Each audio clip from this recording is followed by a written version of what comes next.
आदाब, खुश आमदीद। पॉडकास्ट में आपका एक बार फिर इस्तकबाल करती हूँ।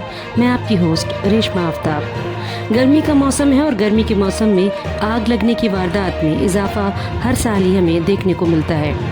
कुछ आग तो हादसाती तौर पर लगती है और कुछ इंसानी लापरवाही के तौर पर लगती है, और ऐसी ही इंसानी लापरवाही से लगी आग का खमियाजा आज कितने ही कुनबे भुगतने पर मजबूर हैं। जी हाँ, आप हमारा इशारा समझ गए होंगे। आज हम बात करेंगे मशरक़ी दिल्ली के विवेक विहार के चाइल्ड केयर सेंटर और गुजरात के राजकोट के गेमिंग जोन में लगी आग की। इन दोनों आतिशज़दगी के हादसे ने कितने ही घरों में सफ़े मातम बिछा दी, इसका अंदाज़ा बखूबी लगाया जा सकता है। दिल्ली के विवेक विहार फेज़ 1 ITI चौक के पास करीब 120 गज में बनी इमारत C54 के ग्राउंड और पहली मंजिल में आग लगी थी, जिसमें new born baby care centre कायम था। इस आग के सबब 12 नवजायदा को पास के ही दूसरे अस्पताल में शिफ्ट किया गया, जिसमें से 6 को डॉक्टरों ने उसी वक्त मुर्दा करार दे दिया, जबकि शदीद तौर पर झुलसे एक नवजायदा ने बाद में दम तोड़ दिया और बाकी 5 बच्चों को इलाज के लिए दाखिल कराया गया। आग में जलकर फौत होने वाले बच्चों का कोई रिकॉर्ड नहीं मिला, क्योंकि ऑक्सीजन सिलेंडर से होने वाले ब्लास्ट के सबब लगी इस आग में सब कुछ जलकर खाक हो गया। इस सानहे पर दिल्ली के वज़ीर आला अरविंद केजरीवाल ने कहा कि ये हादसा दिल को दहलाने वाला है। साथ ही उन्होंने इस हादसे की जांच की भी बात कही और कहा कि जो भी कसूरवार होगा उसके खिलाफ सरकार कार्रवाई करेगी।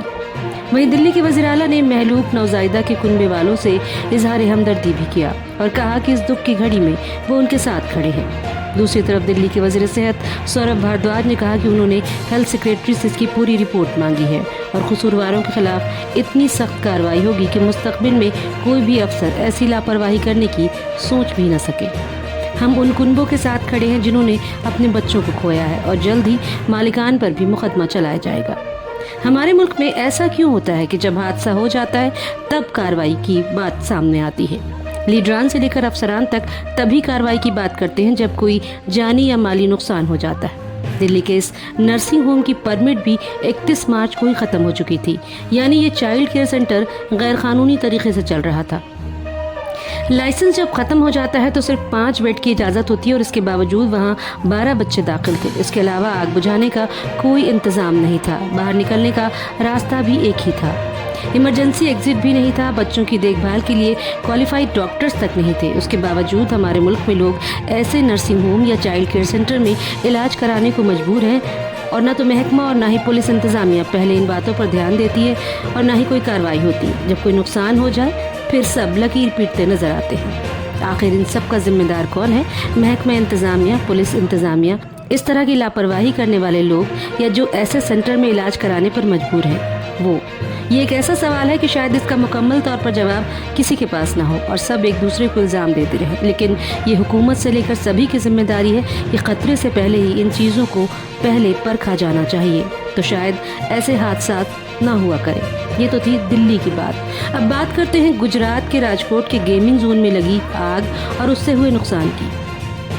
गुजरात के राजकोट में एक तो सनीचर यानी वीकेंड का दिन, ऊपर से भीड़ बढ़ाने के लिए टिकट की कीमत कम करते हुए सिर्फ 99 रुपये कर दी गई थी, और इसी के सबब काफ़ी तादाद में लोग अपने बच्चों के साथ उस दिन गेमिंग जोन में मौजूद थे।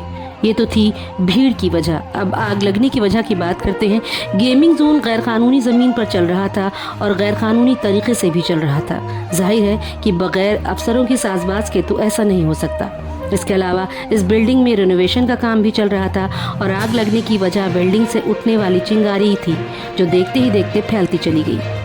यहाँ भी बाहर निकलने का सिर्फ एक ही रास्ता था। इसके बावजूद बिल्डिंग में बड़ी मिकदार में पेट्रोल और डीजल जमा करके रखे गए थे, जिसकी वजह से आग को फैलने में वक्त नहीं लगा और तकरीबन 30 लोगों की मौत हुई, जिसमें बच्चे भी शामिल थे। हादसा होने के बाद अदालत ने खुद नोटिस लेते हुए सुनवाई की और इसे इंसानी आफात का नाम दे दिया और कॉरपोरेशन यानी कि शहरी बल्दियात को जमकर सरजनिश भी की। कोर्ट ने कहा कि शहर में गुज़िश्ता 4 साल से 2 गेमिंग जोन गैर कानूनी तरीके से चल रहे थे, तो क्या आप अंधे हो गए हैं या फिर आप सो रहे हैं? अदालत ने तो यहाँ तक कहा कि हमें कॉरपोरेशन और हुकूमत पर बिल्कुल भी भरोसा नहीं रहा है। यह हादसा आँख खोलने के लिए काफ़ी है, इसमें मासूम बच्चों की भी जान चली गई है। कोर्ट ने 3 जून तक हलफनामा दाखिल करने की भी बात कही है और अब इस मामले में बाकायदा 6 जून से समाअत शुरू होगी। वहीं इन सारे मामले के बीच हुकूमत ने कार्रवाई करते हुए हादसे के बाद गेमिंग जोन के मालिक और 2 और लोगों को गिरफ्तार किया और बाद में उन्हें 14 दिन की अदालती हिरासत में भेज दिया गया।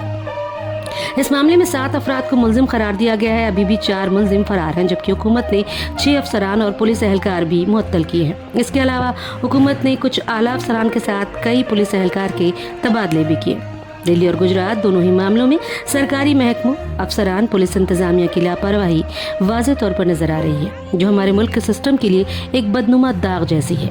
ये पहली बार नहीं है ऐसा कोई हादसा दिल्ली या गुजरात में हुआ या फिर बाद में कार्रवाई हुई हो। इससे कबल भी इस तरह के हज़ारों हादसा रूनुमा हो चुके हैं, लेकिन न तो हमारे मुल्क से बदनवानी कम हुई, न बदनवान कारोबार करने वाले। हमारे मुल्क के लीडरान सिर्फ बड़ी बातें और दावे करते हैं, लेकिन कोई उस पर खरा नहीं उतरता। हादसे के बाद जागने से बेहतर है कि जब इस तरह के सेंटर या गेमिंग जोन की शुरुआत हो तो चाहे अफसरान हो या फिर मालिकान, दोनों ही ईमानदारी के साथ काम करें और हुकूमतें इस तरह की चीज़ों के लिए सख्त कानून बनाएं, ताकि आगे किसी के घर में मातम ना हो और ना ही बेजुबान मासूम मौत करने वाला बने।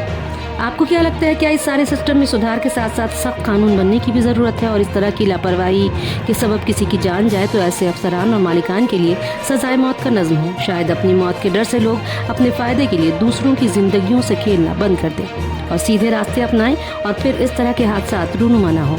हमें अपनी राय से कमेंट सेक्शन में ज़रूर नवाजें। तब तक के लिए मुझे दें इजाज़त। खुदा हाफिज़।